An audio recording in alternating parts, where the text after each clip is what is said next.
चलिए, आज हमारी जो है जीके जीएस की 5वीं क्लास है और इस क्लास में भी हम पूर्व की तरह जो है जीके जीएस का जो अति महत्वपूर्ण प्रश्न हैं 100 प्लस प्रश्न देखेंगे। फ्रेंड्स, मैं पहले ही बता दूं कि इसमें हम 25 प्रश्न देखेंगे और 25 प्रश्नों के साथ साथ हम प्रत्येक प्रश्न में 5 से 10 प्रश्न जो है उस टॉपिक से संबंधित सभी प्रश्न देखेंगे। इस प्रकार से एक प्रश्न से जो है आपके टॉपिक संबंधी सभी प्रकार के प्रश्न क्लियर हो जाएंगे। जैसे भी प्रश्न पूछे जाते हैं दोस्तों, पूरा दिन अध्ययन करने के बाद, प्रश्न छांटने के बाद जो है और एक जगह कलेक्ट करने के बाद टॉपिक संबंधी प्रश्न तब यहाँ पर क्लास में जो है उपस्थित होते हैं। मतलब कहने का ये है कि जो भी कंटेंट यहाँ पर दिया जाता है वह निश्चित रूप से जो है अति महत्वपूर्ण है और इसका लाभ आपको जो है परीक्षा में मिलेगा। चलिए क्लास की शुरुआत करते हैं। यदि आपको मेहनत हमारी पसंद आए तो वीडियो को लाइक कर देना और चैनल को सब्सक्राइब कर देना। चलिए देखते हैं। हमारे पास जो पहला प्रश्न है वो ये है, एक सेकंड हम पेन और सिलेक्ट कर लें।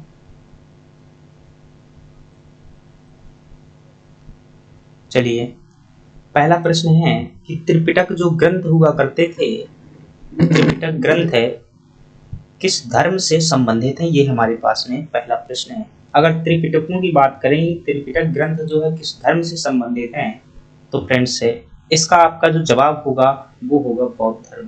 त्रिपिटक जो है बौद्ध धर्म से संबंधित ग्रंथ हुआ करते थे। त्रिपिटकों की संख्या कितनी है फ्रेंड्स है 3 जो है पिटक हैं। कौन कौन से 3 पिटक हैं? पहले पिटक की बात की जाए विनय पिटक, दूसरे की बात की जाए सुत्त पिटक, तीसरे की बात की जाए अभिधम्म पिटक। ये 3 पिटक जो है बौद्ध धर्म से संबंधित महत्वपूर्ण ग्रंथ हैं। अगर इनमें बात करें फ्रेंड्स कि क्या क्या चीजों की जानकारी मिलती है, विनय पिटक में अगर बात करेंगे तो जो भी संघ के नियम होते थे वो किसमें हमें देखने को मिल जाते हैं? विनय पिटक में देखने को मिल जाते हैं। सुत्त पिटक में जो है गौतम बुद्ध द्वारा दिए गए जो भी उपदेश होते थे महत्वपूर्ण, उनका संग्रह किसके द्वारा किया गया है?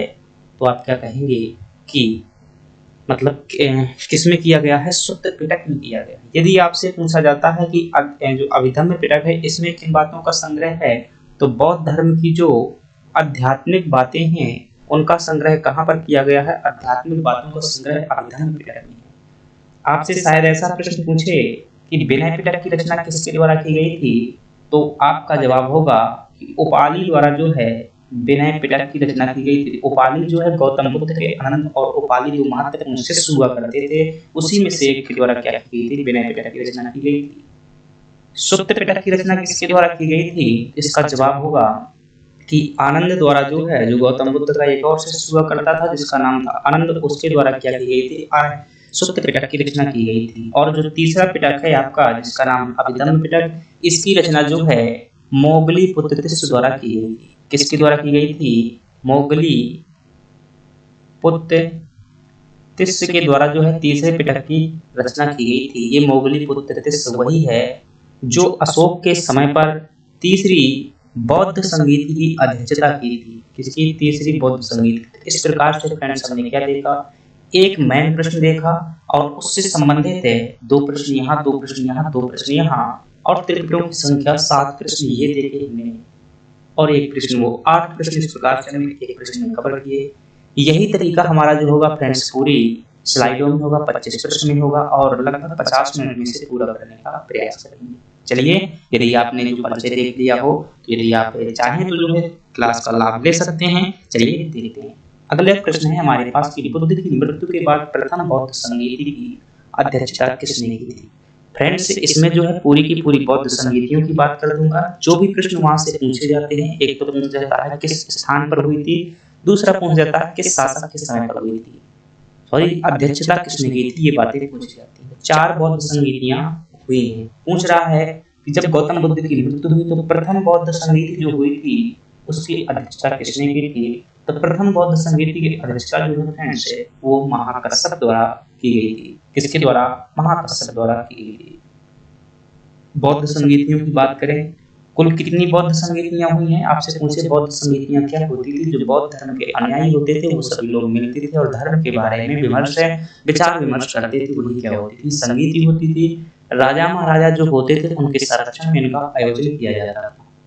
कुल कितनी बौद्ध संगीतियां हुई हैं? वैसे तो फ्रेंड्स 5 हुई हैं, हर्ष के समय पर भी मान ली जाती है, लेकिन महत्वपूर्ण जो है वो 4 ही है। बात करें प्रथम बौद्ध संगीति, दूसरी बौद्ध संगीति, तीसरी बौद्ध संगीति, चौथी बौद्ध संगीति। आपसे पूछे कि प्रथम बौद्ध संगीति दोस्तों किसके समय पर हुई थी? तो ये हुई थी फ्रेंड्स अजात शत्रु नाम के शासक के समय पर हुई थी। अजात शत्रु के समय पर हुई थी, जो कि हर्यक वंश का शासक था। जो द्वितीय बौद्ध संगीति थी, मतलब तीसरी बौद्ध संगीति थी, वो किसके समय पर हुई थी? वह फ्रेंड्स तीसरी बौद्ध संगीति जो है दूसरी, वो हुई थी आपके जो शिशुनाग वंश का शासक था, जिसका नाम था कालाशोक के समय पर हुई थी। तीसरी बौद्ध संगीति जो है फ्रेंड्स अशोक के समय पर हुई थी, और चौथी बौद्ध संगीति जो है कनिष्क के समय पर हुई थी। ये तो दोस्तों किसके नाम है? राजाओं के नाम है। आपसे पूछा जाए जो प्रथम बौद्ध संगीति है उसकी अध्यक्षता किसने की थी? तो अध्यक्षता तो हो जाएगा पहले का, तो आपको बता ही दिया गया कि महाकश्यप द्वारा की गई थी। महाकश्यप द्वारा की गई थी। द्वितीय बौद्ध संगीति की अध्यक्षता किसने की थी? तो द्वितीय बौद्ध संगीति की अध्यक्षता जो है दोस्तों सभ्य कामी द्वारा की गई थी। सब कामी भी आप कह सकते हैं, सब कामी द्वारा की गई थी। तीसरी बौद्ध संगीति की अध्यक्षता जो है मोगली पुत्र द्वारा की गई थी, मोगली पुत्र तिस्सु द्वारा। और चौथी बौद्ध संगीति की अध्यक्षता जो है वासुमित्र द्वारा की गई थी। आपसे पूछे कहां कहां पर हुई थी? अगर आपसे स्थान पूछा जाए तो पहली बौद्ध संगीति दोस्तों राजगृह में हुई थी, वहां पर एक सप्तपर्णी गुफा हुआ करती थी वहां पर। दूसरी बौद्ध संगीति भी दोस्तों पाटलिपुत्र में हुई थी, मतलब बिहार के अंतर्गत थी, क्योंकि कालाशोक की राजधानी भी वही थी। और तीसरी बौद्ध संगीति भी अशोक के समय पर भी कहां पर हुई थी? पाटलिपुत्र में हुई थी। चौथी बौद्ध संगीति की बात करेंगे तो वो हुई थी दोस्तों कश्मीर में हुई थी। कहां पर हुई थी? कश्मीर के कुंडलवन में हुई थी कनिष्क के समय पर। तो ये दोस्तों चारों बौद्ध संगीतियां हैं, उनके समय पर शासक है और उनके अध्यक्ष। चलिए अगले प्रश्न की बात करते हैं। अगला प्रश्न है कि महाराष्ट्र में भक्ति संप्रदाय निम्नलिखित में से किसकी शिक्षाओं द्वारा फैला था?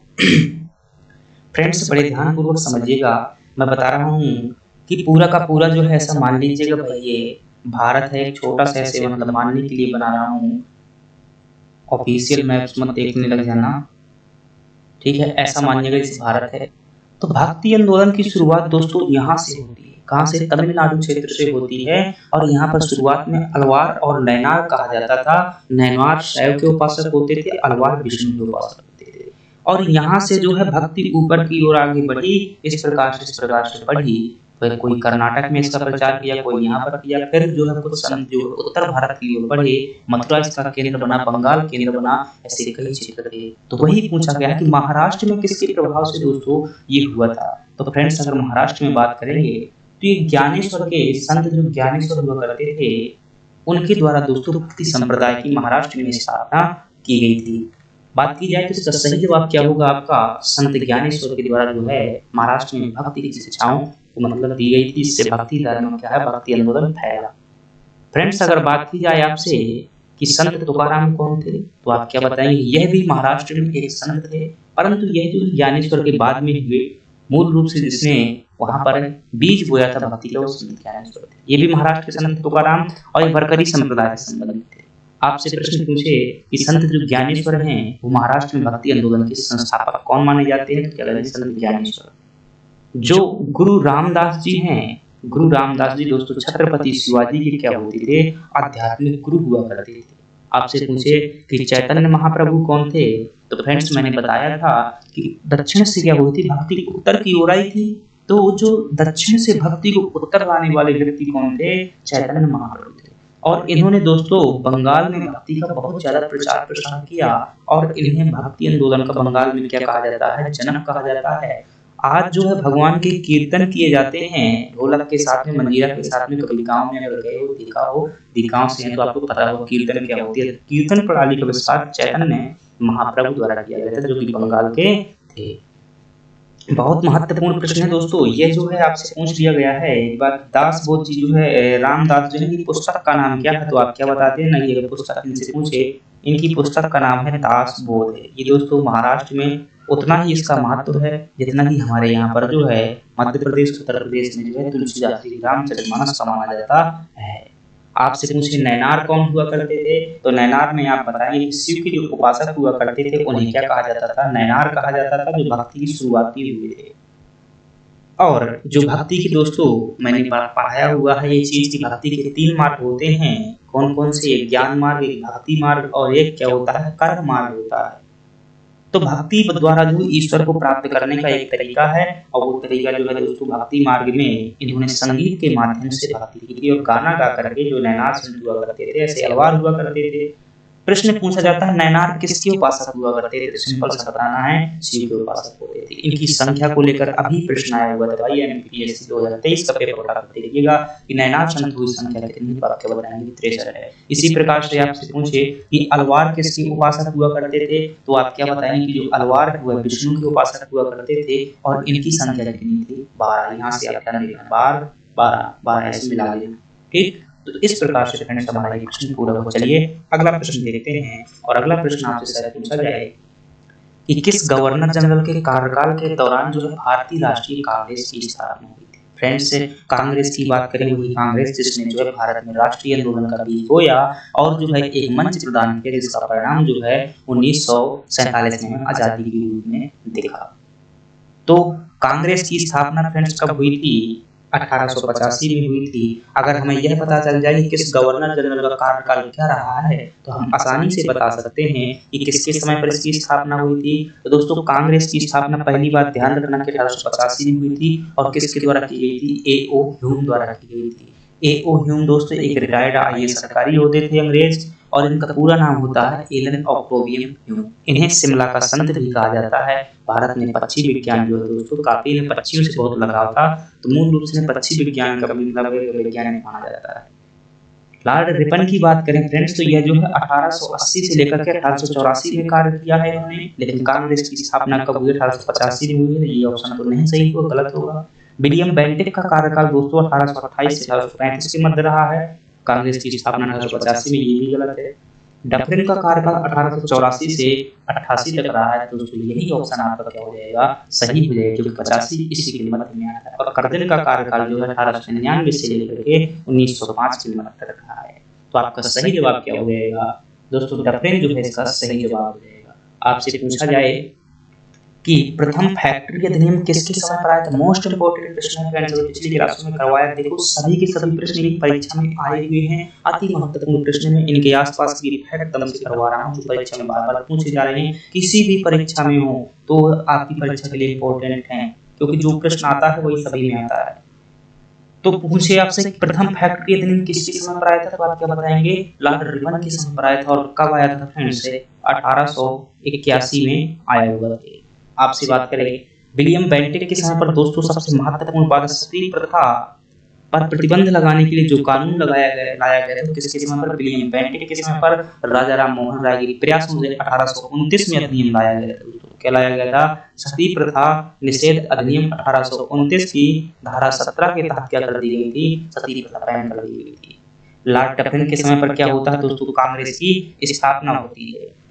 और जो कर्जन है, कर्जन के समय पर दोस्तों सबसे महत्वपूर्ण घटना है बंगाल का विभाजन जो 1905 में किया गया था। और रेलवे बोर्ड की स्थापना वेरी मोस्ट इंपोर्टेंट प्रश्न है।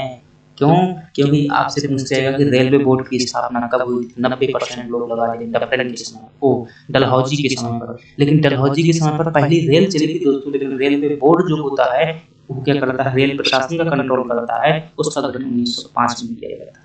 चलिए इतनी बातें आपको ध्यान रखनी है। अगले प्रश्न की ओर बढ़ते हैं, और अगला प्रश्न हमारे पास, गोपाल कृष्ण गोखले ने किस वर्ष भारत सेवक मंडल की स्थापना की। एक्चुअली में आसान सी भाषा में समझिए, एक व्यक्ति है फ्रेंड्स जिनका नाम है गोपाल कृष्ण गोखले, और यहाँ पर समझिए भाई, मैंने यहाँ पर समझा देता हूँ। भारत में जैसे ही राष्ट्रीय आंदोलन हुआ, यहाँ पर समझ बाद में डालेंगे, भारत में जब हम किसकी बात करते हैं, राष्ट्रीय आंदोलन की बात करते हैं, किसकी, राष्ट्रीय आंदोलन की बात करते हैं, तो फ्रेंड्स राष्ट्रीय आंदोलन जो है भारत में 3 चरणों में पढ़ा जाता है।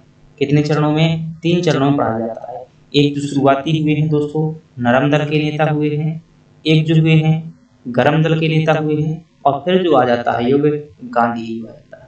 भारतीय इतिहास में दोस्तों जब कांग्रेस की स्थापना होती है 1885 से लेकर के 1905 तक का समय जो है नरम दल का कहलाता है, और 1905 से लेकर के जो 15 तक का समय है वो गरम दल का कहलाएगा। और 1915 में गांधी जी आ जाते हैं और 1947 तक जो है भारतीय इतिहास में गांधी युग के नाम से जाना जाता है। तो जो नरम दल के फ्रेंड्स नेता हुआ करते थे उनमें से कौन थे? एक नेता थे जिनका नाम था गोपाल कृष्ण गोखले, शॉर्ट में ले लेता हूँ जी के, गोपाल कृष्ण गोखले जो है। अब गोपाल कृष्ण गोखले से संबंध है, इन्होंने दोस्तों कार्य करने के लिए बहुत से कार्य किए और अपने आंदोलन चलाने के लिए, लोगों को एकत्र करने के लिए एक संगठन की स्थापना की और उस संगठन का नाम क्या था? Servant of India society. याद रखना, हिंदी इंग्लिश दोनों याद रखना, कभी इंग्लिश में पूछता है कभी हिंदी में पूछता है। तो भारत सेवक मंडल या भारत सेवक समाज इसे कह दिया जाता था। 1905 में इसकी स्थापना हुई थी। चलिए अब इनसे जुड़े हुए कुछ अन्य प्रश्नों की बात कर लेते हैं, ताकि हमारे प्रश्न जो है, जो हमने कहा था कि जो है 5-10 प्रश्न हम हर बार देखेंगे, 5 प्रश्न तो देखेंगे ही, वही जो है हम क्या कर लेते हैं, देख लेते हैं। फ्रेंड्स अगर आप ये क्लास जो है 10 दिन तक निकल लेते हैं तो यकीन मानिए जीके इतना फास्ट हो जाएगा। आपसे पूछे गरम दल के नेता थे दोस्तों कौन? जो भाई कौन? गोपाल कृष्ण गोखले गरम दल के नेता थे, बात गलत है। चलिए ठीक है, मैं यहाँ पर जो है काट कर लिख देता हूँ। कौन से दल के नेता थे फ्रेंड्स? ये नरम दल के नेता थे, अभी तो देखा है। नरम दल के नेता थे। गांधी के राजनीतिक गुरु जो हुआ करते थे वो कौन थे दोस्तों? ये बहुत महत्वपूर्ण प्रश्न है, आपसे पूछे कि गांधी जी जो हुआ करते थे और गांधी जी के राजनीतिक गुरु कौन हुआ करते थे, तो आप क्या बताएंगे? गोपाल कृष्ण गोखले जो है गांधी जी के राजनीतिक गुरु। महाराष्ट्र का इन्हें सुकरात कहा जाता है, ये भी बहुत महत्वपूर्ण बात है। 1905 में दोस्तों बनारस के कांग्रेस अधिवेशन की अध्यक्षता की हुई थी। ये अभी का प्रश्न है भाई, अभी का प्रश्न है। देखिए किस लेवल पर प्रश्न पूछे जा रहे हैं। अभी प्रश्न पेपर उठा देखिएगा, एमपीपीएससी 2024 का प्रश्न है। और क्या पूछा कि आधुनिक भारत का प्रथम कूटनीतिज्ञ, आधुनिक भारत का प्रथम कूटनीतिज्ञ के.एम. पटेक्कर ने जो है किसे कहा हुआ था? तो दोस्तों के.एम. पटेक्कर ने गोपाल कृष्ण गोखले को आधुनिक भारत का प्रथम कूटनीतिज्ञ कहा हुआ था। मैंने भी पेपर दिया हुआ था और मैंने इसका उत्तर लगा दिया था दादा भाई नौरोजी, क्योंकि इतना दोस्तों गहराई में इतिहास में जाते ही नहीं, पढ़ते ही नहीं, लेकिन दादा भाई नौरोजी के बाद में जो है जांच हुई उसकी, तो उसका सही गलत उत्तर माना गया। और गोपाल कृष्ण गोखले से सामान्यतः ये चीज जो फैक्ट ऐसी किताबों में नहीं मिलते हैं, बहुत सारी किताबें हमने भी देखी लेकिन ये फैक्ट मुझे नहीं मिला था, इसलिए मैंने पेपर को उसको ढूंढ करके यहाँ पर जो है सामने रख दिया। चलिए अगले प्रश्न की बात करते हैं। और अगला प्रश्न हमारे पास है, आपसे पूछे कि कांग्रेस की स्थापना कब हुई थी, ये हम बात जान चुके हैं, ये इंपॉर्टेंट है। सत्यशोधक समाज की स्थापना कब हुई थी? 1873 में हुई थी। अगला प्रश्न हमारे पास है कि भारत के किस भाग में उष्णकटिबंधीय सदाबहार वन पाए जाते हैं? तो फ्रेंड्स है, उष्ण वन जो है कितने प्रकार के होते हैं आप समझिएगा। जो वन होते हैं 3 प्रकार के होते हैं। एक होते हैं सदाबहार वन होते हैं, दूसरे होते हैं फ्रेंड्स पर्णपाती वन, और तीसरे जो होते हैं शुष्क वन होते हैं, जहां पर 200 सेंटीमीटर से ज्यादा वर्षा होती है। सदाबहार वन जहां 100 से लगाकर के 200 तक होती है, 100 से 200 तक होती है, वो वन होते हैं आपके पर्णपाती वन। और शुष्क वन वो होते हैं जहां 50 से कम या इससे मतलब 75 सेंटीमीटर तक वर्षा होती है। तो कहता है कि भारत के किस भाग में उष्णकटिबंधीय वर्षावन जो है पाए जाते हैं? सदाबहार वन पूछ रहा है दोस्तों। सदाबहार वन कहाँ मिलेंगे? जहां पर 200 सेंटीमीटर से अधिक वर्षा होगी। तो आप देखिएगा ये भारत का मानचित्र है फ्रेंड्स। अगर यहाँ पर देखेंगे पीले कलर से आपका भाग दिख रहा है, तो ये वो क्षेत्र है जहां पर क्या होती है, भारत में 200 सेंटीमीटर या इससे अधिक वर्षा होती है। तो ये वाला क्षेत्र दोस्तों कहलाता है पश्चिमी घाट। क्या कहलाता है? पश्चिमी घाट। तो पश्चिमी घाट में सदाबहार वन पाए जाते हैं। और ये वाला क्षेत्र क्या है? अंडमान एंड जो है निकोबार का क्षेत्र है। और ये वाला क्या है आपका?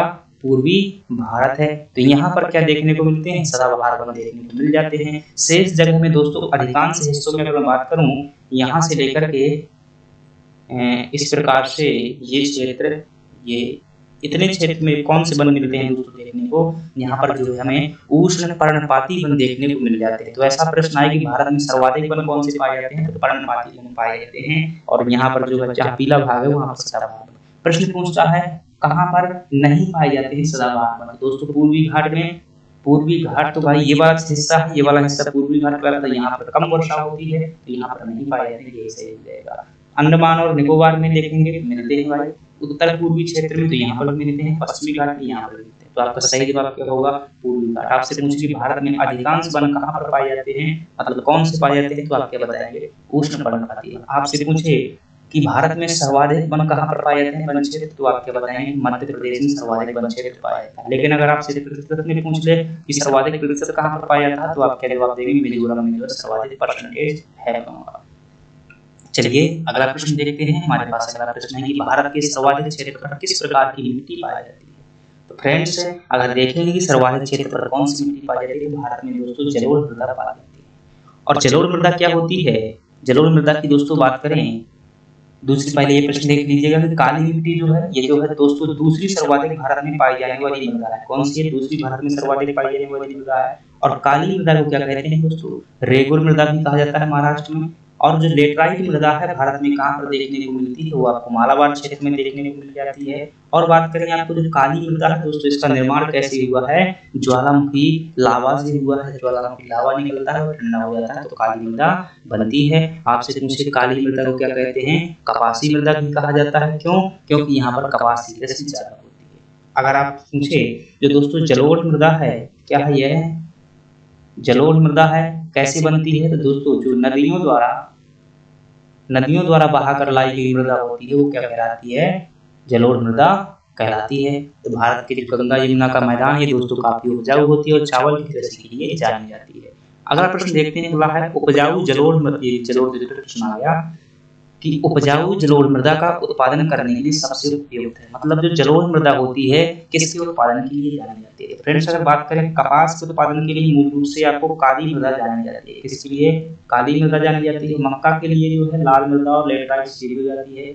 चाय के लिए जो है दोस्तों पथरीली मृदा होती है, पर्वतीय मृदा यानी ऊंचाई ढलान वाला क्षेत्र होना चाहिए। चावल दोस्तों जलोढ़ मृदा में होगा। इसका सही जवाब क्या होगा? ए ऑप्शन होगा।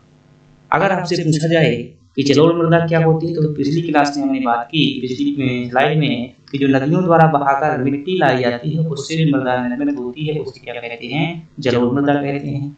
नदी ये जो तो जलोढ़ मृदा दो प्रकार की होती है, एक होती है बांगर आपकी और एक होती है खादर। बांगर दोस्तों वह मृदा होती है जो बहुत पहले बनी हुई थी, जिसे आप टुकड़ा कहते हैं, मतलब जो जैसे यूं मान लीजिए, ये मान लो नदी है आपकी जा रही है नदी, अब मान लो बहुत 20 साल पहले जो है बाढ़ आई तो पानी कहाँ तक आ गया? यहाँ तक आ गया, और जो है इस प्रकार से ऊंचे ऊंचे क्षेत्र जो है दोनों साइड जो है बन गए। परंतु अब इतनी बाढ़ नहीं आती है। यह मृदा दोस्तों पुरानी हो चुकी है, यहाँ कंकड़ पत्थर हो चुके हैं, यहाँ की मिट्टी बच चुकी है। जो नदी के आसपास का ये वाला क्षेत्र है, यहाँ हर वर्ष बाढ़ आ जाती है, तो ये वाला क्षेत्र दोस्तों हर बार यहाँ पर नई मृदा हो जाती है। तो इसे नवीन मृदा को ही क्या कहा जाता है? खादर कहा जाता है। और जो पुरानी जलोढ़ मृदा होती है उसे बांगर कहा जाता है। ये वाली क्या होती है? अधिक उपजाऊ होती है। चलिए अगले प्रश्न की बात करते हैं। अगला प्रश्न है कि भारत में कृषि को दुष्प्रभावित करने वाला मौसम का सबसे महत्वपूर्ण तत्व कौन सा है? फ्रेंड्स, हम जानते हैं भारत कृषि प्रधान देश है, तो आपसे प्रश्न पूछ रहा है कि भारत में कृषि को कौन सा प्राकृतिक कारक सबसे ज्यादा क्या करता है? दुष्प्रभावित करता है, मतलब गलत प्रभाव डालता है। क्या वह तापमान है? क्या वह आर्द्रता है? क्या वह पवन है? क्या वह वृष्टि? दोस्तों मैं अगर वृष्टि को मैं यहाँ पर लिख दूं कि वर्षा, अथवा जो है आसानी से पहचान जाएंगे कि भारत में जो है कृषि है, मानसून का जुआ है, मतलब पानी वर्षा तो कृषि हुई, तो सबसे ज्यादा प्रभाव कौन डालता है? वृष्टि की डालती है भारत में कृषि में। सभी प्रश्न दोस्तों पूछे गए हैं किसी न किसी परीक्षा में। तो वर्षा जो है दोस्तों सबसे ज्यादा प्रभाव डालती है। आपसे पूछे कि भारत में कितनी औसतन वर्षा होती है, तो आपका जवाब क्या होगा? 125 सेंटीमीटर होती है। आपसे पूछे भारत में सर्वाधिक वर्षा कहाँ पर होती है, तो आपका जवाब होगा मासिनराम में। और मासिनराम कहाँ पर पड़ता है फ्रेंड्स? ये आपका मेघालय राज्य में जो है पड़ता है। आपसे पूछे न्यूनतम वर्षा कहाँ पर होती है, तो न्यूनतम वर्षा में आपका जवाब होगा कि लेह में जो है न्यूनतम वर्षा होती है।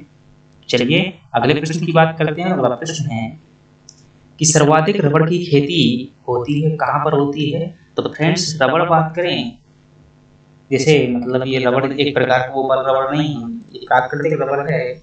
रबड़ की खेती दोस्तों सर्वाधिक अगर बात की जाए, ये आपको चीन में ही यहाँ पर दिए गए ऑप्शन के अनुसार कहाँ पर हो जाएगी? चीन में हो जाएगी। वैसे पहला स्थान दोस्तों इसमें जो है इंडोनेशिया वगैरह आते हैं। अगर दोस्तों बात करें चीन, इसका सही जवाब होगा। चीन में जो सर्वाधिक रबड़ की खेती वर्तमान में की जा रही है, आपसे पूछे कि सर्वाधिक रबड़ की खेती कहाँ पर होती है? दिए गए ऑप्शन में तो नहीं है भाई, लेकिन सबसे ज्यादा होती है कहाँ पर होती है, थाईलैंड में होती है। और दूसरे नंबर पर कौन सा देश आता है, इंडोनेशिया आता है। तीसरे नंबर पर कौन आता है, चीन आता है। तो इस जो मतलब विकल्प है हमारे पास, ना तो यहाँ पर थाईलैंड ऑप्शन है ना ही इंडोनेशिया, तो आपका सही जवाब क्या होगा, चीन, क्योंकि चीन जो है चारा उत्पादन करता है इनकी तुलना में। आपसे पूछे कि भारत में जो है सबसे ज्यादा रबर का उत्पादन कहाँ पर होता है, तो आपका जवाब हो केरल में जो है सबसे ज्यादा रबर का उत्पादन होता है। दोस्तों अमेजन तथा अमेजन वर्षावन कहाँ पर पाए जाते हैं, ये दक्षिण अमेरिका में पाए जाते हैं, और इन्हें क्या कहा जाता है, धरती का फेफड़ा कहा जाता है। चलिए अगले प्रश्न की बात करते हैं। और अगला प्रश्न है कि संसार में तांबा का उत्पादन अग्रणी उत्पादक कौन है। तो फ्रेंड्स अगर ऑस्ट्रेलिया की बात करेंगे तो यह जो है यूरेनियम के लिए जाना जाता है फ्रेंड्स, बॉक्साइट के लिए जाना जाता है। ऑस्ट्रेलिया में जो है आपको क्या मिल जाएगा, बॉक्साइट मिल जाएगा।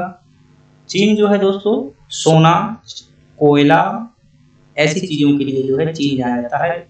और चिली में दोस्तों सबसे ज्यादा तांबा निकाला जाता है। तो आपका सही जवाब क्या होगा, सी ऑप्शन सही जवाब। चलिए देख लेते हैं अन्य फैक्ट। अगर आपसे बात की जाए कि लोहा सबसे ज्यादा कहाँ निकलता है पूरी दुनिया में, तो इसका जवाब आपका क्या होगा, चीन होगा। अगर फिर आपसे बात की जाए कि कॉपर सबसे ज्यादा कहाँ पर निकलता है, तो दोस्तों कॉपर बोले तो तांबा, और तांबा सबसे ज्यादा कहाँ पर जो है उत्पादन होता है, तो इसका जवाब क्या होगा आपका यूएसए, चिली में होगा। तांबा तो भाई हमने बात कर ना, यही तो है प्रश्न में था तांबा।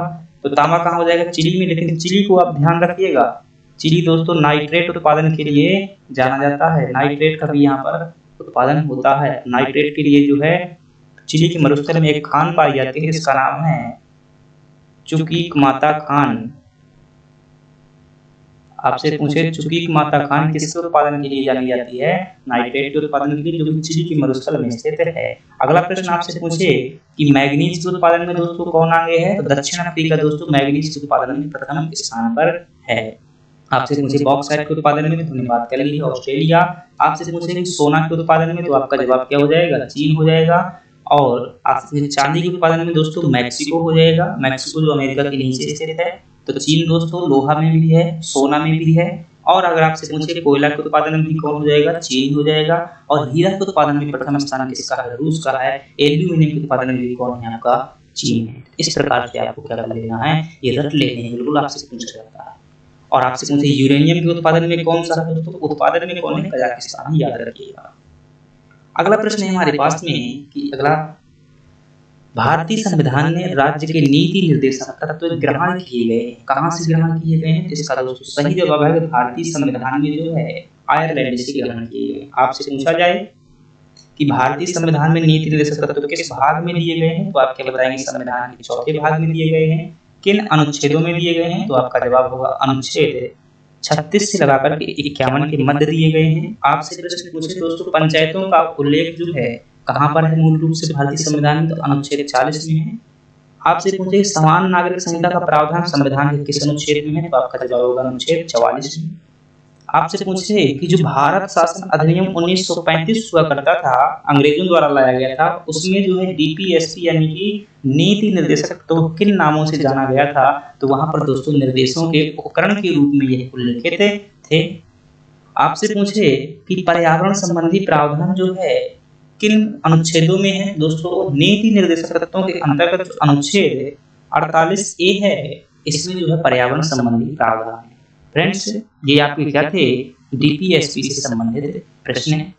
चलिए अगली बात करते हैं। दूसरा प्रश्न भी हमारे पास किससे संबंधित है, नीति निर्देशक तत्वों से संबंधित है। आपसे पूछ रहा है कि नीति निर्देशक तत्वों का उल्लेख भारतीय संविधान के किस भाग में है, सिंपल प्रश्न है, चौथे भाग में है, अभी बात हमने की हुई है। अगर आपसे पूछे कि जो नीति निर्देशक तत्व हैं भाग 4 में अनुच्छेद 36 से लेकर के 51 के मध्य तक दिए हुए हैं। दोस्तों अनुच्छेद 36 क्या कहता है, राज्य शब्द को क्या देता है, परिभाषा की बात करता है। अनुच्छेद 36 जो है राज्य शब्द की क्या बताता है, परिभाषा बताता है।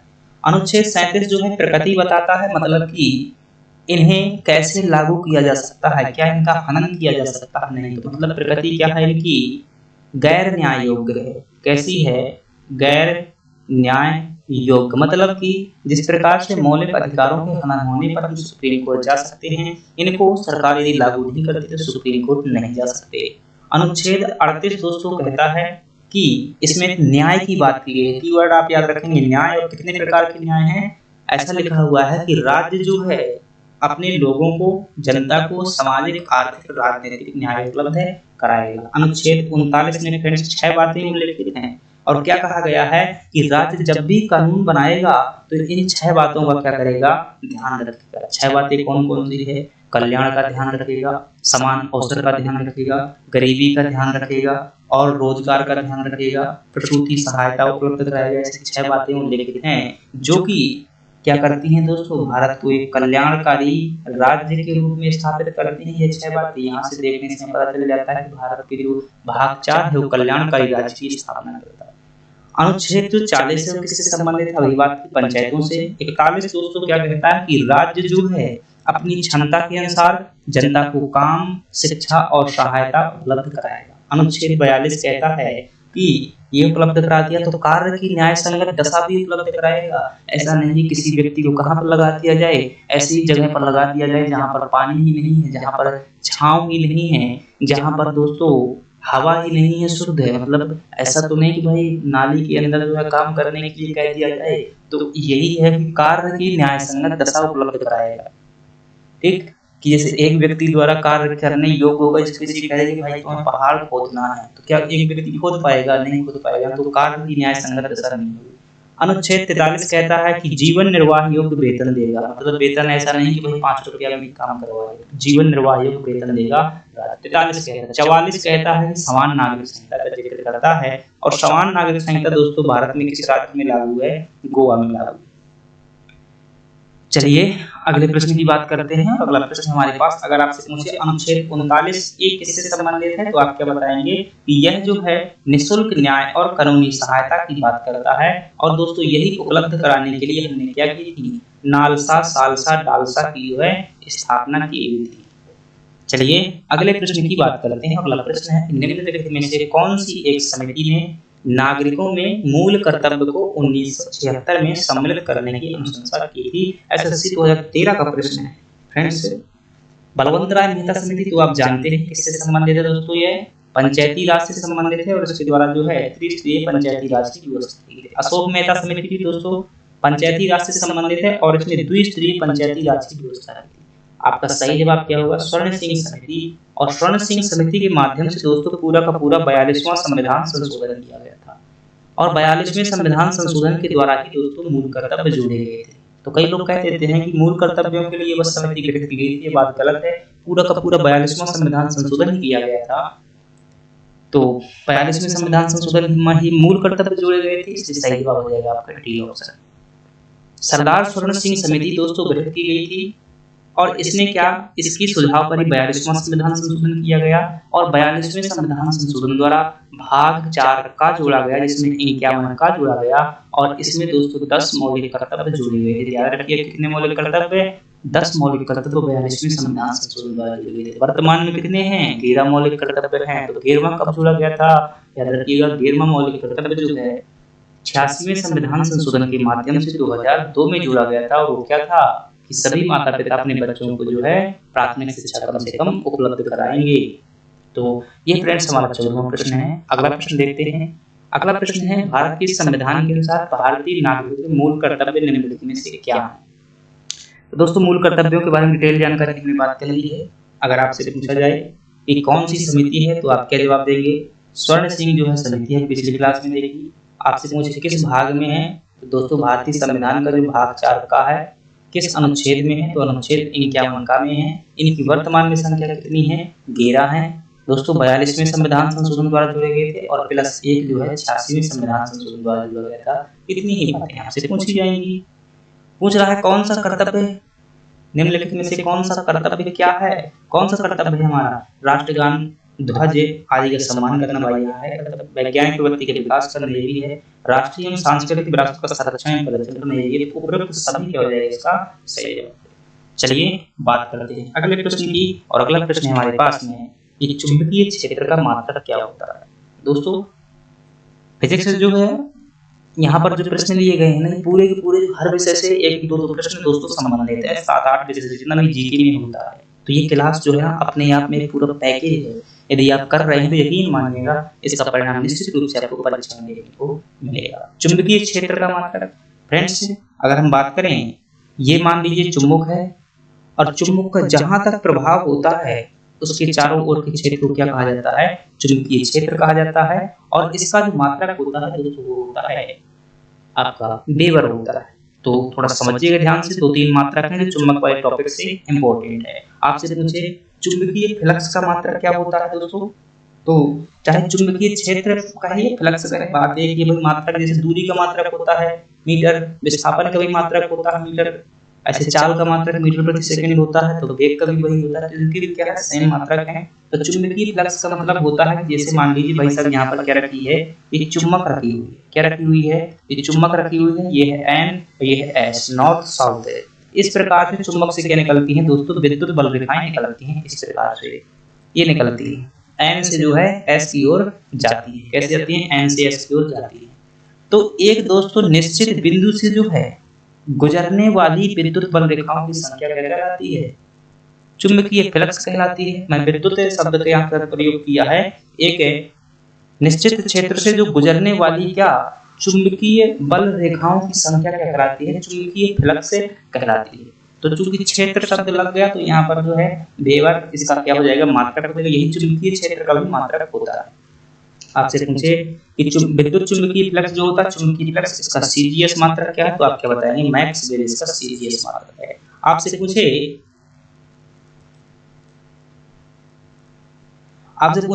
कि चुंबकीय फ्लक्स घनत्व, दोस्तों अभी हमने क्या देखा कि जहां से एक निश्चित बिंदु से जितनी विद्युत है, ये मतलब चुंबकीय बल रेखाएं गुजर रही थी, उसे क्या कहा? फ्लक्स कहा। और कितनी गुजर रही हैं? एक क्षेत्र से, निश्चित क्षेत्र से 1 2 3 4, ये क्या हो जाएगा? घनत्व हो जाएगा। घनत्व का मतलब क्या होता है? एक निश्चित क्षेत्र में कोई भी अणु हो या संख्या हो या मतलब परमाणु हो या फिर वो जल हो, तो क्या हो जाता है? घनत्व हो जाता है। जब क्षेत्र कम होता है तो घनत्व बढ़ जाता है, जब क्षेत्र बढ़ता है तो घनत्व कम हो जाता है। तो एक निश्चित क्षेत्र से जो है कितनी मतलब पास पास से गुजर रही है, कितनी दूर दूर से जा रही है, वो क्या है? विद्युत चुंबकीय फ्लक्स घनत्व है। सीधा सा आप याद रखिएगा कि इसका इसी को चुंबकीय प्रेरण भी कह देते हैं। और इसका ऐसा ही मात्रक क्या होता है? इसका मात्रक क्या था? वेबर था। और इसका क्या है? वेबर प्रति मीटर स्क्वायर, जिसे एक शब्द में कभी कभी टेस्ला भी कह दिया जाता है। और सीजीएस मात्रक इसका क्या है? गाउस। तो चुंबकीय फ्लक्स घनत्व का सीजीएस मात्रक गाउस, और ऐसा ही मात्रक वेबर प्रति मीटर स्क्वायर या टेस्ला, और चुंबकीय फ्लक्स का वेबर सीजीएस मैक्सवेल। आपसे पूछे कि चुंबकीय क्षेत्र की तीव्रता का मात्रक क्या है? दोस्तों बहुत इंपॉर्टेंट है, 3 मात्रक हैं और कंफ्यूज करते हैं। इसका मात्रक है ऑर्स्टेड। क्या है? ऑर्स्टेड। तो यहाँ पर ऑर्स्टेड ध्यान रखना है। यहाँ पर टेस्ला किसका मात्रक होता है, ये ध्यान रखना है। वेबर प्रति मीटर स्क्वायर हालांकि ऑप्शन में नहीं आता, टेस्ला ज्यादा आता है, गाउस भी आता है और वेबर भी आता है। ये जो है आपको 3-4 मात्रक यहाँ पर ले लेने हैं, ये बहुत इंपॉर्टेंट है। बाकी जो है ये थोड़ा सा कंफ्यूज भी करते हैं सभी चुंबकीय।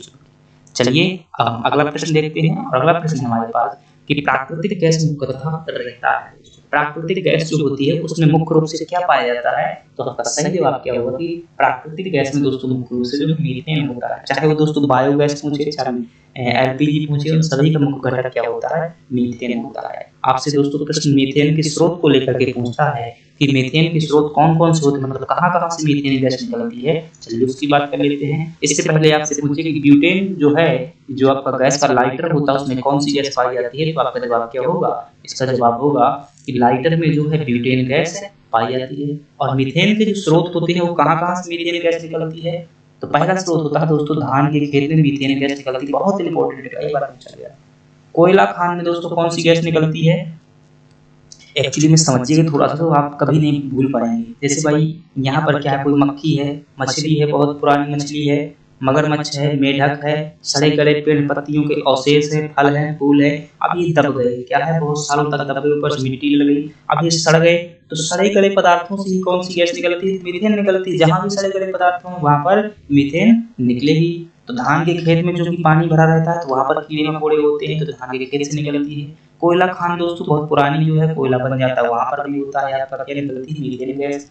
दलदली क्षेत्र जो होते हैं वहां पर भी मीथेन गैस निकलती है। और जो पशुओं का दोस्तों गोबर होता है उससे मीथेन गैस बनती ही है। 5वां आपसे पूछे जो जुगाली करने वाले जानवर होते हैं पबरियाना बोलते हैं हमारे यहाँ पर। जुगाली करने वाले जानवर होते हैं उनके मुंह से भी दोस्तों मीथेन गैस निकलती है। ये बातें आपको याद रखनी है। चलिए अगला प्रश्न देखते हैं। अगला प्रश्न है कि कीड़ों के अध्ययन को क्या कहा जाता है। दोस्तों कीड़ों को अगर आप नहीं समझ पा रहे हैं तो मैं सीधे से देता हूँ। कीट के अध्ययन को क्या कहते हैं। इसका जवाब होगा एंटीमोलॉजी। जो क्या कहा जाता है, एंटोमोलॉजी कहा जाता है कीटों के अध्ययन को। आपसे प्रश्न फ्रेंड्स पूछे कि जो ऑस्टियोलॉजी किसका अध्ययन होता है। तो दोस्तों आप ध्यान रखिएगा कि जो हड्डियों का जब हम अध्ययन करते हैं तो उसे क्या कहते हैं, ऑस्टियोलॉजी कहा जाता है। आपसे पूछे कि माइक्रोबायोलॉजी किसका अध्ययन होता है। दोस्तों जब सूक्ष्म जीव, जीवाणु, विषाणुओं का, वायरस का अध्ययन किया जाता है तो क्या होता है, माइक्रोबायोलॉजी।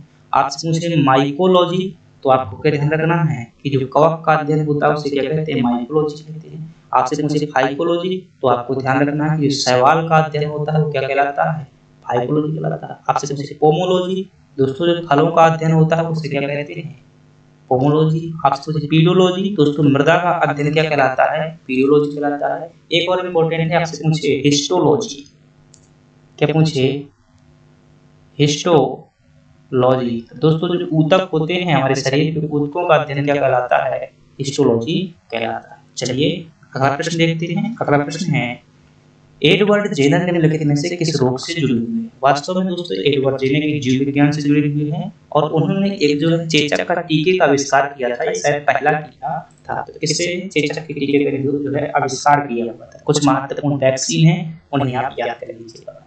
कौन कौन से हैं आपसे पूछे दोस्तों, एडवर्ड जेनर, तो आप क्या बताएंगे कि चेचक का टीके का आविष्कार किसने किया था, एडवर्ड जेनर ने किया था। आपसे पूछे दोस्तों ओपीवी वैक्सीन का आविष्कार किसने किया था, बहुत महत्वपूर्ण है। और ये किसकी वैक्सीन है दोस्तों, पोलियो की वैक्सीन है। आपने तो देखा ही होगा, 2 बूंद आहा पोलियो स्वाहा। कौन सी वैक्सीन है, यही है ओरल पोलियो वैक्सीन, इसका पूरा नाम होता है। जॉन साल्क द्वारा इसका आविष्कार किया गया था। आपसे पूछे डीपीटी का पूरा नाम क्या होता है। दोस्तों ये वाली वैक्सीन अगर आपको डिप्थीरिया हो जाता है, पर्ट्यूसिस हो जाता है, टेटेनस हो जाता है तो उसमें ये वैक्सीन दी जाती है। तो डीपीटी का पूरा नाम ये आप याद रखिएगा, डिप्थीरिया, पर्ट्यूसिस, टेटेनस। आपसे पूछ लेता है दोस्तों बीसीजी का पूरा नाम क्या होता है। तो जब टीबी हो जाता है तो उसमें ये आपको बीसीजी वैक्सीन दिया जाता है। इसका पूरा नाम होता है बैसिलस कॉलमेट ग्यूरेन। कोरोना की वैक्सीन कौन है, तो मुझे लगता है कि अगर मुझे ये पता नहीं होगी तो जो है शायद आपको भी पता होगी, कोविशील्ड और जो कोवैक्सीन थी किसकी, कोरोना की वैक्सीन थी। चलिए अगले प्रश्न की बात करते हैं। और अगला प्रश्न है कि निम्नलिखित में से कौन सा स्रोत संघ सरकार का स्रोत नहीं है। फ्रेंड्स याद रखिएगा, भारतीय संविधान में जो कितनी अनुसूचियां थी, तो आप क्या बताएंगे, भारतीय संविधान में वर्तमान पर जो है कितनी अनुसूचियां हैं, 12 अनुसूचियां। लेकिन याद रखिएगा मूल संविधान में कितनी अनुसूचियां थी, 8 अनुसूचियां थी, 4 बाद में जोड़ी गई हैं। इन जो अनुसूची है 12 में से एक अनुसूची है जिसका नाम है 7वीं अनुसूची। और 7वीं अनुसूची में दोस्तों क्या किया गया है, विषयों का विभाजन किया गया है। भारत में 2 सरकार है, भारत में कैसी सरकार है दोस्तों, संघ सरकार भी है, केंद्र सरकार भी है। तो आपस में क्या किया गया है, विषयों का विभाजन किया गया है ताकि लड़ाई ना हो सके, हम कौन सा कार्य करेंगे और आप कौन सा कार्य करेंगे। तो ये बातें दोस्तों 7वीं अनुसूची में संविधान में लिखी हुई है। 7वीं अनुसूची में बताया गया है जो राज्य सरकारें होंगी वो राज्य सूची के विषयों पर काम करेंगी, जो संघ सरकारें होंगी वो संघ सूची के विषय पर काम करेंगी। कुछ विषय ऐसे होंगे जिसमें राज्य सरकारें और संघ सरकारें दोनों मिलकर के काम करेंगी। तो कौन से विषय होंगे, समवर्ती विषय होंगे, यानी समवर्ती सूची होगी। दोस्तों राज्य सूची के विषय में बात करें कौन कौन आते हैं, जैसे कि आपका हो जाएगी पुलिस, जो पुलिस प्रशासन होता है हर राज्य का अलग अलग होता है। आपकी हो जाएगी शिक्षा व्यवस्था जो होती है, जो राज्य के क्या होते हैं दोस्तों, यूनिवर्सिटी होती है, राज्य की केंद्रीय विश्वविद्यालय नहीं कह रहा हूँ, राज्य की यूनिवर्सिटी होती है वो किसमें आ जाएंगी, इसमें आ जाएंगी विश्वविद्यालय, राज्य के विश्वविद्यालय है। ऐसे संघ सूची में दोस्तों इसमें जो है विदेश मामले आ जाते हैं, संचार आ जाता है, रेल आ जाती है, हवाई जहाज आ जाता है, व्यापार आ जाता है, अंतरराष्ट्रीय व्यापार आ जाता है, पर्यावरण संबंधी जो नेशनल लेवल इंटरनेशनल अधिकार होते हैं इसमें आ जाते हैं। कुछ कार्य इसमें होते हैं। दोस्तों शिक्षा वर्तमान में किसमें है, आपका समवर्ती सूची में। यहाँ पर पहले जो है राज्य सूची में हुआ करता था लेकिन वर्तमान में क्या है, समवर्ती सूची में है। कृषि को भी समवर्ती सूची में डाल देगा, भाई लड़ाई चल रही थी लेकिन पता नहीं डाला गया है, थोड़ा सा पता नहीं। इसमें दोस्तों जीएसटी केंद्र सरकार लगाती है तो उत्पाद शुल्क हो जाएगा, आयकर ये केंद्र सरकार लगाती है, व्यापार कर। इसमें जो दोस्तों निगम कर होता है, कारपोरेट कर। अब ये जीएसटी जो है 2 प्रकार की होती है, क्या होती है, जीएसटी 2 प्रकार की होती है।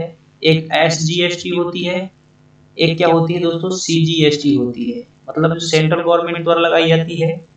तो आप उत्तर जो है इसी को लगा लीजिएगा, इसी को लगाइए, क्योंकि भाई SGST क्या है, निम्नलिखित कौन संघ सरकार का स्रोत नहीं है, तो भाई संघ सरकार का इससे भी तो पैसा आ रहा है। देखो दो प्रकार की जीएसटी है, आयकर तो गवर्नमेंट लगाती है, इनकम टैक्स, व्यापार कर दोस्तों ये राज्य सरकार मतलब केंद्र सरकार का ही कार्य है, कारपोरेट भी है।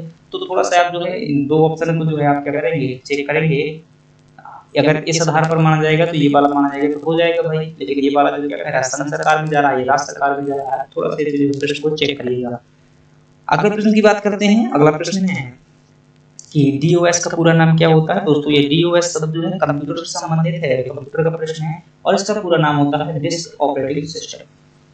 डिस्क ऑपरेटिंग सिस्टम डिस्क को जो है ऑपरेट करने वाला एक सिस्टम होता है। आपसे पूछे दोस्तों PDF का पूरा नाम क्या होता है, तो आप क्या बताएंगे, पोर्टेबल डॉक्यूमेंट फॉर्मेट।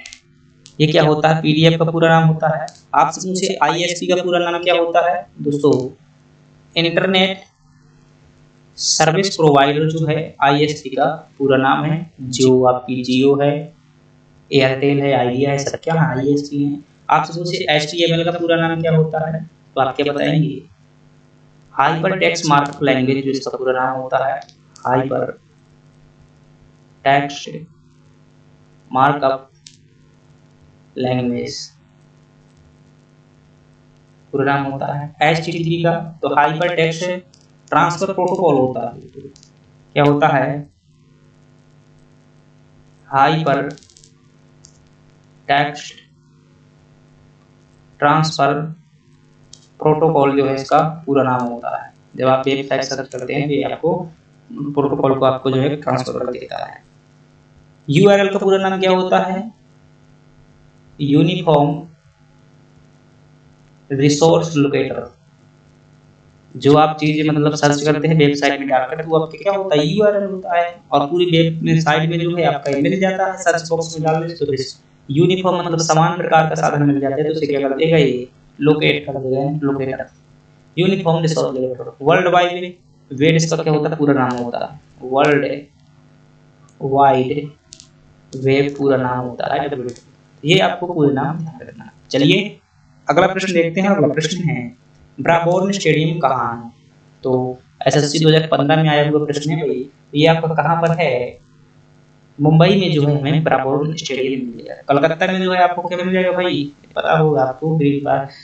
तो ईडन गार्डन आपसे पूछ जाए कहाँ पर मिलेगा, तो ये मिल जाएगा आपको कलकत्ता में या कोलकाता में, कोलकाता में क्या मिल जाएगा आपको, ईडन गार्डन मिल जाएगा। ग्रीन पार्क कहाँ पर मिल जाएगा, तो कानपुर में जो ग्रीन पार्क मिल जाएगा। अहिल्याबाई होलकर स्टेडियम कहाँ पर मिल जाएगा, ये फ्रेंड्स इंदौर में मिल जाएगा। मोटेरा स्टेडियम कहाँ पर मिल जाएगा, ये आपको जो है गुजरात में मिल जाएगा। वानखेड़े स्टेडियम कहाँ पर मिल जाएगा, मुंबई में मिल जाएगा। और वानखेड़े स्टेडियम में क्या है दोस्तों, BCCI का, भारत क्रिकेट कंट्रोल बोर्ड का जो क्या है मुख्यालय है, cricket control board of India जो है यहाँ पर है वानखेड़े स्टेडियम। चलिए अगला प्रश्न देखते हैं। अगला प्रश्न है कि भारत का जो राष्ट्रीय ध्वज की लंबाई और चौड़ाई का अनुपात क्या है। तो फ्रेंड्स याद रखिएगा, आपसे पूछे कि लंबाई और चौड़ाई का अनुपात कैसे तक लगा लेंगे। देखो लंबाई कितनी है इसकी, 3 है, 3 मतलब, और चौड़ाई कितनी है, 2 है। चौड़ाई का भाई कितना है, 2 है। तो अगर पूछे चौड़ाई और लंबाई का अनुपात तो क्या कर दोगे, उल्टा कर दोगे। अगर पूछे लंबाई और चौड़ाई का अनुपात तो ऐसा कर दोगे 3 अनुपात। तो लंबाई और चौड़ाई का अनुपात कितना है आपका, 3:2 हो जाएगा। आपसे पूछे चौड़ाई और लंबाई का अनुपात तो क्या हो जाएगा, 2:3 हो जाएगा। आपसे पूछे कि संविधान सभा द्वारा जो है राष्ट्रीय ध्वज को कब अपनाया गया था, तो आप क्या बताएंगे, 22 जुलाई 1947 को जो है राष्ट्रीय ध्वज को अपनाया गया था। आपसे पूछे कि राष्ट्रीय ध्वज जो है हमारा तिरंगा है, इसका डिजाइन किसके द्वारा किया गया था, तो महत्वपूर्ण प्रश्न है, तो आप क्या बताएंगे, पिंगली वेंकैया जी द्वारा जो है वेंकैया द्वारा क्या किया गया था, डिजाइन किया गया था पिंगली वेंकैया के द्वारा। आपसे पूछे कि भारत में जो है दोस्तों पहली बार भारत का ध्वज कब बनाया गया था, तो 1906 में बनाया गया था। और दोस्तों इसे कलकत्ता में जो है फहराया गया था, कोलकाता में। आपसे पूछे दोस्तों, मैडम भीकाजी कामा ये पहली महिला है दोस्तों, आजादी की माँ भी कहा जाता है। और इन्होंने 1907 में जो है कहाँ पर, जर्मनी में पहली बार जो है अंतरराष्ट्रीय कांग्रेस में जो भारत का ध्वज फहराया था। मतलब अंतरराष्ट्रीय स्तर पर जो है पहली बार भारत का ध्वज किसने फहराया था, तो आप क्या बताएंगे, मैडम भीकाजी कामा। कहाँ पर, जर्मनी। कब, 1907 में। तो इसका सही जवाब क्या होगा, लंबाई और चौड़ाई का अनुपात, 3 अनुपात 2। चलिए अगला प्रश्न देखते हैं। अगला प्रश्न है, मुख्यतः मैंग्रोव वाली ज्वारीय वन कहाँ पाए जाते हैं, तो आपका जवाब होगा दोस्तों, ये जो है आपके पश्चिम बंगाल में देखने को मिलते हैं। पश्चिम बंगाल में क्या है, आपका सुंदरबन जो है पश्चिम बंगाल में देखने को मिलता है। तो मैंग्रोव वन क्या होते हैं, समुद्र किनारे पाए जाने वाले वन होते हैं। दोस्तों पूछे आपसे कि किडनी किसे कहा जाता है, मतलब यहाँ लिखा हुआ संक्षेप में धरती की किडनी, धरती की किडनी किसे कहते हैं, धरती की, तो क्या बताएंगे, मैंग्रोव वन में क्या कहा जाता है, धरती की किडनी भी कहा जाता है। दोस्तों मैंग्रोव वन जो है समुद्र के किनारे बहुत मतलब जटिल तरीके से लग जाते हैं। जो बेशरम आपने कभी देखा हो ना, छोटे छोटे नालों में होता है, जड़ें खतरनाक होती हैं, इसलिए जब सुनामी आती है तो सुनामी को जो है रोकने में सहायक होते हैं, नुकसान कम होता है। सबसे ज्यादा भारत में मैंग्रोव वन कहाँ मिलते हैं, वेस्ट बंगाल में, दूसरे नंबर पर गुजरात के कच्छ क्षेत्र में। लास्ट प्रश्न है हमारे पास में कि नदियों में जल प्रदूषण की माप की जाती है, किसके द्वारा दोस्तों जल प्रदूषण की माप की जाती है, तो याद रखिएगा फ्रेंड्स, बीओडी के द्वारा जल प्रदूषण की जो है माप की जाती है। लेकिन बीओडी क्या होता है भाई, कि बीओडी वह होता है कि जहां ऑक्सीजन की घुली हुई मात्रा, यानी कि कितनी ऑक्सीजन किसी जल में घुली हुई है, यदि ज्यादा मात्रा है तो क्या कहेंगे, प्रदूषण नहीं है। अगर ऑक्सीजन की मात्रा कम है तो क्या कहेंगे, प्रदूषण है। कैसे पता चलेगा, थोड़ा सा यहाँ पर समझ लीजिए, मुझे लगता है समझ जाएंगे। मैं ये छोटा सा चित्र बना रहा हूँ, ये जो है आपका क्या है, एक मतलब गिलास है, और इस गिलास में क्या भरा हुआ है, पानी भरा हुआ है। इस गिलास में पानी भरा हुआ है, बहुत गंदा पानी है। अब जो है दोस्तों, जल की प्राकृतिक क्षमता होती है कि ये गंदे पानी को ऑटोमेटिक साफ करता रहता है, और उसको साफ करने के लिए किसकी आवश्यकता होती है, ऑक्सीजन की आवश्यकता होती है। उसी ऑक्सीजन की आवश्यकता को इंग्लिश में क्या कहा जाता है, डिमांड ऑक्सीजन। डिमांड मतलब मांग, ऑक्सीजन मतलब ऑक्सीजन, डिमांड ऑक्सीजन। किसके लिए डिमांड, बायोलॉजिकल, बायोलॉजिकल मतलब जैविक, जैविक तरीके से प्राकृतिक कचरा को साफ करने के लिए जो किसी जल में ऑक्सीजन की आवश्यकता होती है, उसे क्या कहते हैं, बीओडी कहा जाता है। अब बताओ, जिस जल की बीओडी ज्यादा होगी, यानी कि ऑक्सीजन की मांग ज्यादा होगी, तो उसका मतलब यही होगा ना कि कचरा ज्यादा है। और कचरा जब ज्यादा होगा तो क्या होगा, प्रदूषण ज्यादा होगा। तो मैं ये कह सकता हूँ ना कि बीओडी अनुपाते मतलब प्रदूषण, जितनी ज्यादा बीओडी होगी किसी जल की उतना ही प्रदूषण होगा। चलिए अब बात कर लेते हैं थोड़ा सा प्रश्नों की।